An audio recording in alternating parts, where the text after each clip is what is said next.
B-botin käytössä oikeastaan vain mielikuvitus on rajana.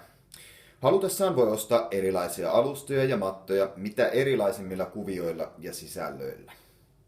Niitähän voi myös todella kätevästi valmistaa luokan kanssa esimerkiksi kuvistunnilla omiin tarpeisiin.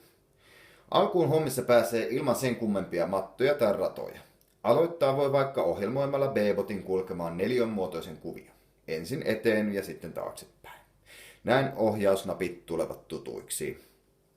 Sitten tästä voi helposti kokeilla esim. Tuolien tai pulpettien ympäri liikkumista.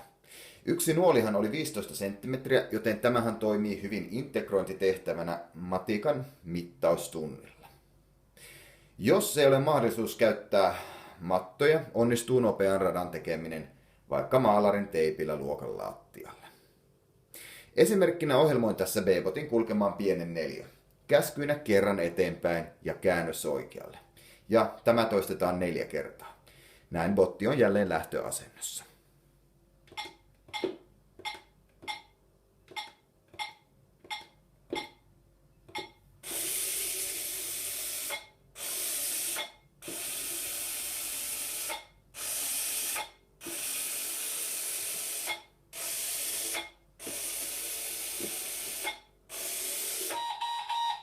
Sitten vaan rohkeasti kokeilemaan, ja oppilaathan ideoi varmasti mielellään omia ratoja tunneilla.